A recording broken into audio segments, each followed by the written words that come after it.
Baik, Assalamualaikum warahmatullahi wabarakatuh. Perkenalkan, nama saya Ulfinila Audia, NIM 18043160. Di sini saya akan menjelaskan mengenai analisis ROI dan profitabilitas dari PT Akasa Wira Internasional Tbk.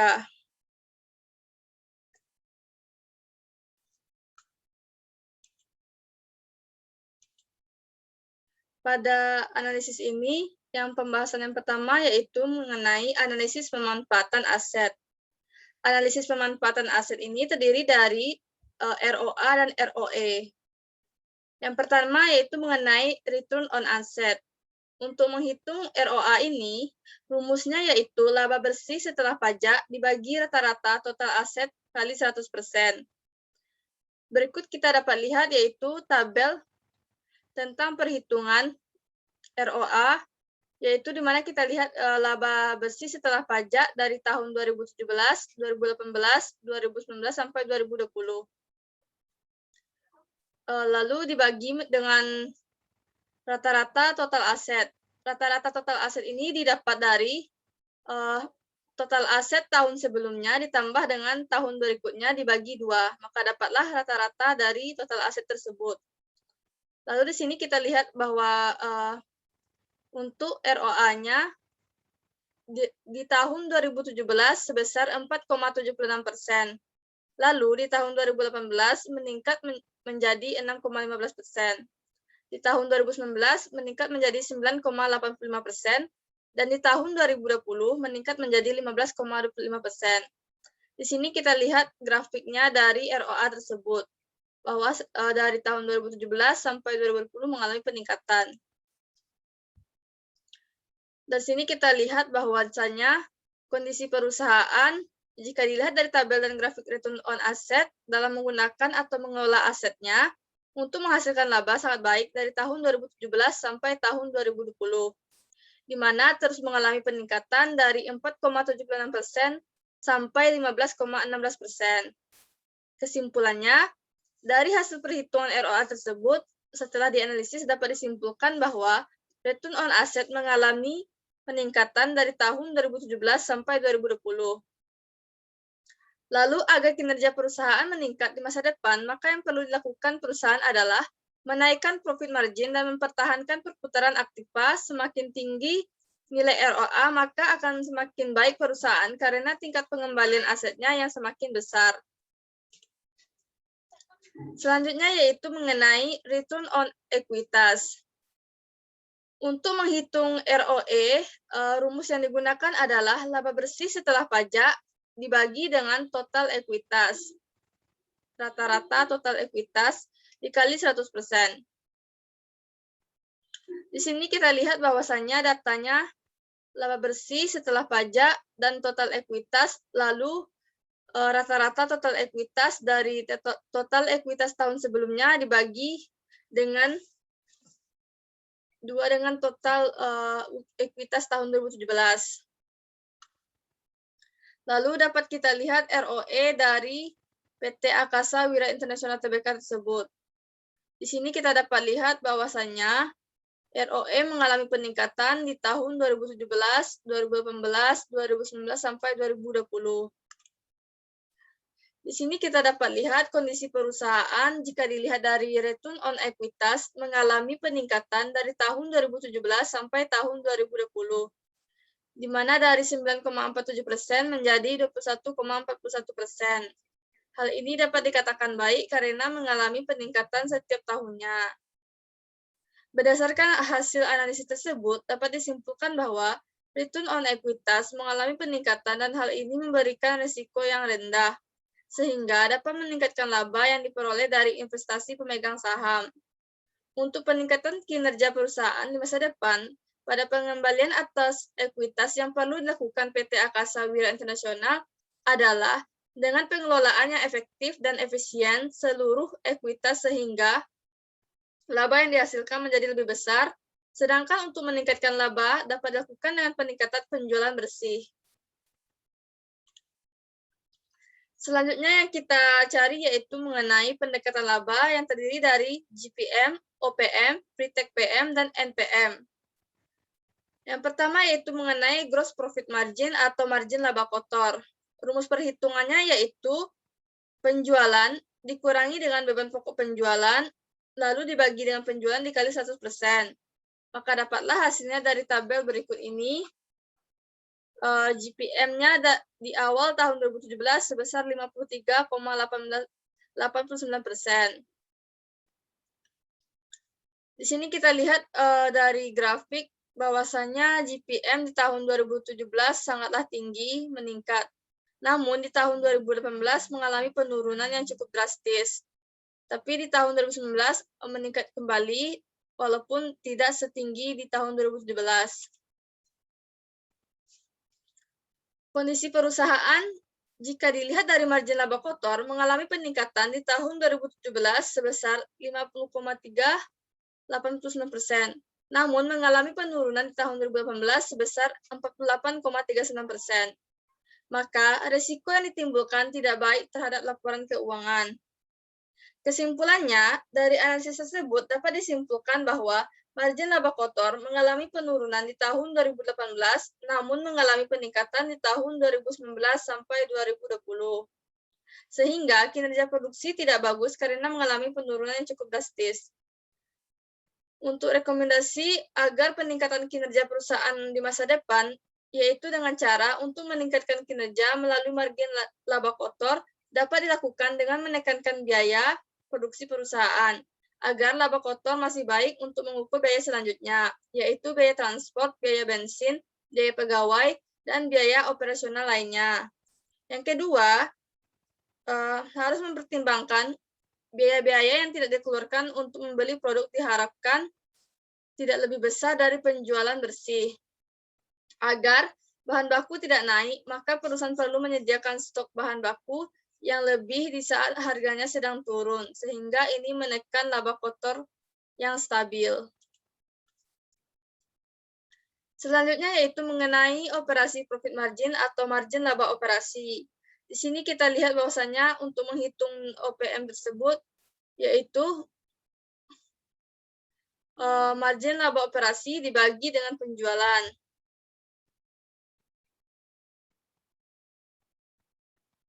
Di sini kita lihat bahwasanya OPM didapat dari ini dibagi dengan penjualan. Yang di tahun 2017 sebesar 9,9%. Lalu di sini kita lihat di grafiknya mengalami peningkatan setiap tahunnya. Untuk kondisi perusahaan, jika dilihat dari grafik tersebut mengalami peningkatan dari tahun 2017 sebesar 9,9% menjadi 24,5% di tahun 2020. Risiko yang ditimbulkan dari peningkatan margin laba operasi tentu kecil karena laba operasi perusahaan terus meningkat.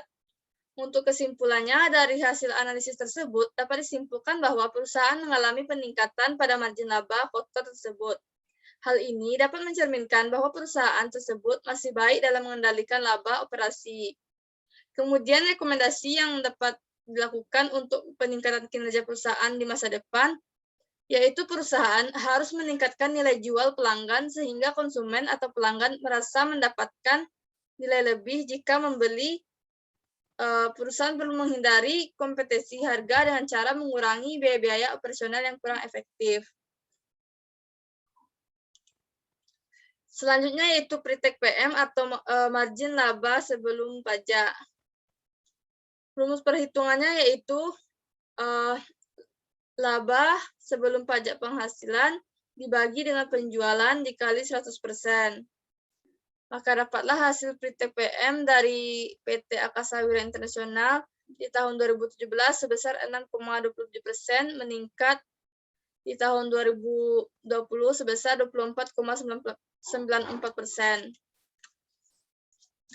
Lalu kesimpulannya, analisis tersebut dapat disimpulkan bahwa margin laba sebelum pajak mengalami peningkatan dan ini mencerminkan kinerja perusahaan yang baik dalam meningkatkan laba sebelum pajak. Untuk rekomendasi dari simpulan untuk peningkatan kinerja perusahaan masa depan, perusahaan perlu meningkatkan penghasilan keuangan dan mengurangi beban keuangan dari tahun sebelumnya. Lalu untuk menghitung net profit margin atau margin laba bersih, yaitu laba bersih dibagi penjualan. Maka dapatlah hasil dari NPM tersebut di tahun 2017 sebesar 4,70% dan terus meningkat sampai tahun 2020 sebesar 20,17%. Lalu untuk kesimpulannya, analisis tersebut dapat disimpulkan margin laba bersih mengalami peningkatan. Hal ini berarti kondisi perusahaan dalam keadaan baik karena perusahaan mampu mengelola dan mengendalikan beban penjualan, beban ADM dan umum, serta beban pendapatan operasional lainnya. Rekomendasi dari simpulan di atas yaitu untuk masa depan, yang pertama menimbang kembali sewa atau pindah tempat. Kemudian, merundingkan kembali pinjaman atau mencari pemberi pinjaman yang lebih menguntungkan. Yang ketiga, kurangi investasi yang tidak perlu dan berlebihan. Mengurangi staf lembur atau atur kembali struktur staf. Yang kedua, mengenai pendekatan beban. Di pendekatan beban ini yang kita hitung yang pertama itu mengenai beban pokok penjualan. Rumus perhitungannya yaitu beban pokok penjualan dibagi penjualan dikali 100%. Maka dapatlah beban pokok penjualan di tahun 2017 sebesar 46,11%. Di sini kita lihat bahwasanya di 2018 mengalami peningkatan yang sangat drastis dari tahun 2017 sebesar 51,62%. Namun di tahun 2019 mengalami penurunan menjadi 50,1% dan di tahun 2020 menjadi 49,13%. Di sini kita lihat bahwasanya kondisi perusahaan berdasarkan tabel dan grafik beban pokok penjualan tersebut memperlihatkan bahwa beban pokok mengalami kenaikan di tahun 2018 sebesar 51,62%, namun mengalami penurunan kembali di tahun 2020 menjadi 49,13%. Lalu untuk kesimpulan dari analisis tersebut, peningkatan beban masih dapat dikendalikan walaupun mengalami peningkatan di tahun 2018, namun tidak mempengaruhi peningkatan margin laba kotor. Perusahaan perlu melihat penjualan tahun sebelumnya sebagai target penjualan tahun berikutnya. Kemudian, menekankan beban pokok penjualan dengan memperhatikan biaya produksi, diharapkan tidak mengalami kenaikan. Kemudian, untuk menghindari kenaikan biaya produksi, perusahaan dapat melakukan perbaruan data supplier dan memanfaatkan kemajuan teknologi. Selanjutnya yaitu mengenai beban penjualan, beban umum administrasi, kemudian beban lain-lain dan penghasilan. Di sini kita dapat lihat rumusnya bahwasanya beban penjualan itu dibagi dengan penjualan dikali 100%, lalu beban umum dan administrasi dibagi penjualan dikali 100%, kemudian other expense atau income, penghasilan lain-lain, dibagi penjualan dikali 100%. Maka di sini kita lihat tabelnya. Beban penjualan mengalami penurunan hingga tahun 2020. Di beban umum dan ADN di tahun 2017 sebesar 10,12%, lalu menurun di tahun 2018 dan menurun lagi di tahun 2019, namun mengalami kenaikan di tahun 2020. Untuk beban lain-lain di tahun 2017 sebesar 0,13, namun mengalami kenaikan di tahun 2020 2,64%. Penghasilan lain 0,90% sampai 0,49%.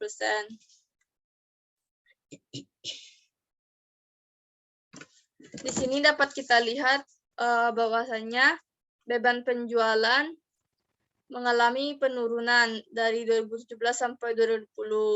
Hal ini dapat dikatakan beban penjualan mengalami kondisi yang baik. Lalu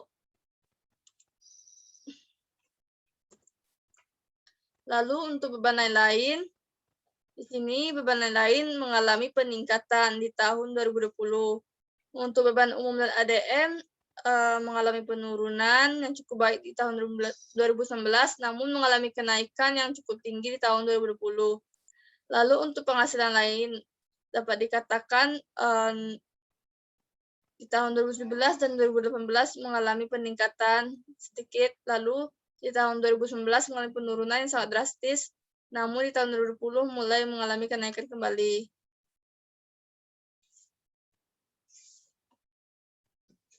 Di sini dapat kita lihat bahwasanya kesimpulan dari hasil analisis tersebut. Kemudian untuk finansial keuangan, rumus perhitungannya yaitu order expense atau income dibagi dengan sales atau penjualan dikali 100%. Di sini kita lihat datanya bahwasanya penghasilan keuangan di setiap tahunnya mengalami peningkatan. Namun untuk beban keuangan mengalami penurunan. Di sini dapat kita katakan bahwasanya finansial keuangan atau penghasilan keuangan mengalami data yang cukup baik. Pada kondisi perusahaan dapat dijelaskan seperti yang dalam tabel tadi. Untuk kesimpulannya, berdasarkan analisis tersebut dapat disimpulkan bahwa kondisi perusahaan sangat baik karena pada grafik tersebut menunjukkan bahwa penghasilan keuangan mengalami peningkatan dan beban keuangan. Peningkatan kinerja perusahaan dapat dilakukan dengan mempertahankan kondisi perusahaan yang stabil di mana beban-beban diharapkan menurun atau tidak meningkat. Namun untuk penghasilan diharapkan meningkat setiap tahunnya. Kemudian perhitungan mengenai analisis pemanfaatan aset atau asset utilization. Yang pertama, cash turnover, yaitu perputaran kas. Rumus perhitungannya yaitu sales dibagi dengan average cash and cash equivalent. Berikut adalah tabel dan grafik perhitungan dari cash turnover PT Akasa Wira International Tbk. Di sini kita dapat lihat bahwasanya untuk menghitungi rata-rata kas dan setara kas yaitu kas dan setara kas di tahun 2016 ditambah 2017 dibagi 2, maka dapat hasilnya rata-rata kas dan setara kas di tahun 2017 terus mengalami sampai di tahun 2020. Di sini kita dapat lihat bahwasanya perputaran kas di tahun 2017 sebesar 26 kali, dan tahun 2018 12 kali, tahun 2019 7 kali, dan di 2020 2 kali. Lalu kas dipegang rata-rata per hari di tahun 2017 sebesar 13 hari, di sini di tahun 2018 28 hari, 2019 50 hari, dan 2020 126 hari.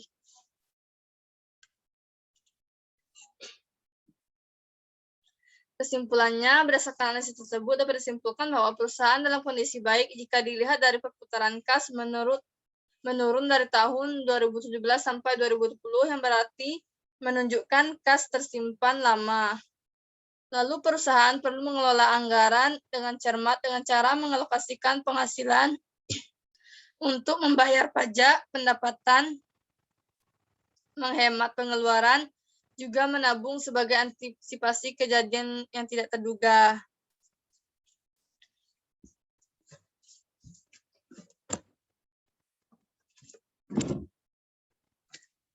Selanjutnya yaitu mengenai account receivable turnover atau perputaran piutang usaha. Di sini rumus perhitungannya untuk AKTO yaitu penjualan dibagi dengan rata-rata piutang usaha. Lalu untuk menghitung rata-rata setiap periodenya yaitu 360 dibagi dengan ARTO.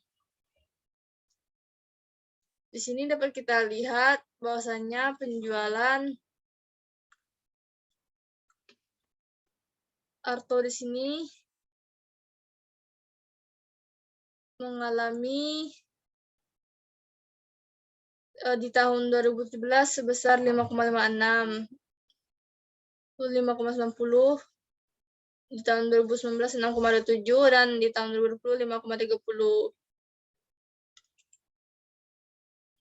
Berdasarkan grafik tersebut, kondisi perusahaan tahun 2020 sebesar 50,56 kali, dan angka ini selalu mengalami peningkatan sampai tahun 2019 dan mengalami penurunan pada tahun 2020 sebesar 5,30.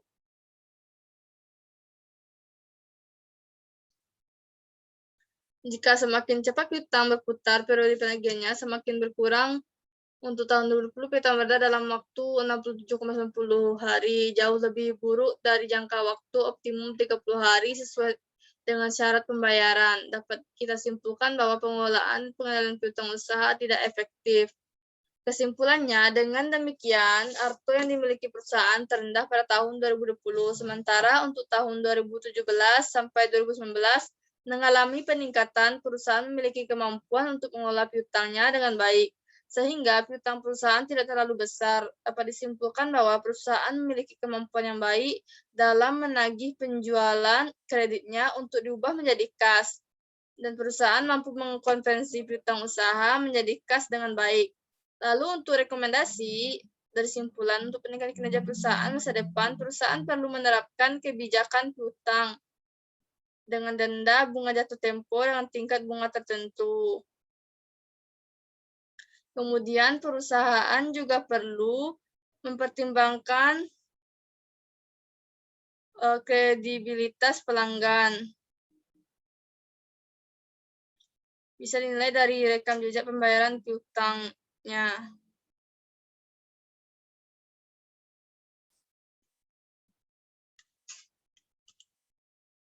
Lalu inventory turnover kebutuhan persediaan. Rumus perhitungannya yaitu beban pokok penjualan dibagi dengan rata-rata persediaan. Untuk beban pokok penjualan dapat kita lihat di tabel ini bahwa perputaran persediaan, lalu grafiknya di sini. Di situ dapat kita lihat berdasarkan rasio di atas, terlihat tingkat perputaran persediaan tahun 2020 sebesar 4,16 kali dalam satu tahun, atau waktu yang dibutuhkan sedia mulai dari pembelian bahan baku sampai sediaan terjual 86,45 hari. Rasio pada tahun 2020 ini mengalami peningkatan dari tahun sebelumnya, yaitu 3,69 kali tahun 2017, lalu 3,82 kali tahun 2018, dan di tahun 2019 4,44 kali tahun. Dan hal ini menunjukkan kinerja pengelolaan persediaan mengalami peningkatan yang ditujukan dengan semakin cepatnya barang terjual. Dari analisis tersebut dapat disimpulkan bahwa rasio perputaran persediaan mengalami peningkatan setiap tahunnya dari tahun 2017-2020, sehingga investasi tidak terlalu lama pada persediaan. Perusahaan perlu meningkatkan akurasi demand forecasting dengan memperkirakan permintaan untuk stok barang secara akurat. Kemudian, atur strategi untuk mempercepat perputaran stok barang, lalu ketahui usia produk dan kurangi stok yang usang, dan ubah strategi penentuan harga produk dan memperbaiki kategori atau pengelompokan produk. Lalu perputaran operasi aset jangka panjang, rumus perhitungannya yaitu penjualan dibagi dengan rata-rata perputaran operasi aset jangka panjang. Di sini kita lihat bahwasannya perhitungannya yaitu dan ini grafiknya. Lalu dapat disimpulkan kondisi perusahaan untuk sebuah industri pasar modal seperti perusahaan manufaktur membutuhkan investasi besar dalam aset jangka panjang. Oleh karena itu, perusahaan memiliki perputaran aset operasi jangka panjang lebih rendah. Dilihat dari tabel di atas, selama 4 tahun terakhir perputaran aset operasi jangka panjang mengalami fluktuasi, di mana LTO atau yang tertinggi yaitu tahun 2019 sebesar 1,69 kali. Lalu kesimpulan dari analisis tersebut dapat disimpulkan bahwa perputaran aset jangka panjang mengalami peningkatan dan penurunan yang tidak signifikan, karena dilihat dari perputaran aset operasi jangka panjang yang mengalami fluktuasi di tahun 2019. Untuk rekomendasi dari simpulan peningkatan kinerja perusahaan masa depan, yaitu dengan cara dilakukan, yaitu meningkatkan penjualan dan mengurangi penyebutnya. Lalu account payable turnover atau perputaran utang kas. Rumus perhitungannya yaitu APTO sama dengan beban pokok penjualan dibagi dengan rata-rata utang usaha. Berikut tabel dan grafik dari perputaran utang usaha pada PT Akasa Wira Internasional Tbk. Maka dapat kita lihat inilah perhitungannya. Lalu untuk grafik di sini. Dan pada perputaran utang kas ini, perputaran utang usaha adalah rasio keuangan yang menunjukkan kemampuan perusahaan untuk melunasi utang dengan membandingkan harga pokok penjualan dengan utang usaha rata-rata selama satu periode. Dapat dilihat bahwa perputaran utang usaha cukup stabil, di mana perputaran utang usaha tahun 2017 yaitu sebesar 5,76 kali, dengan rata-rata pembayaran utang usaha kepada pihak ketiga selama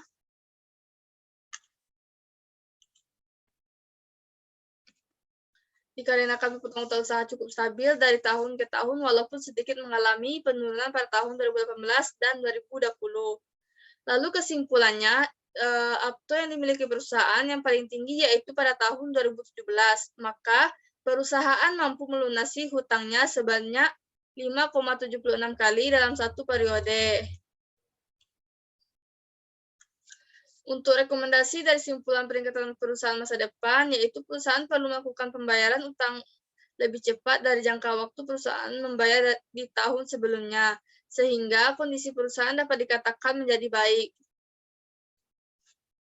Lalu untuk working capital turnover, berikut tabelnya dapat kita lihat. Rumusnya yaitu penjualan dibagi rata-rata modal kerja. Modal kerja dapat dari total aset lancar dikurangi dengan total liabilitas jangka pendek. Lalu inilah rata-rata dari modal kerja, maka dibagi dengan penjualan bersih, dapatlah working capital turnover-nya atau perputaran modal kerja. Di sini kita lihat grafik dari perhitungan tersebut. Pada perputaran modal kerja ini, kondisi perusahaan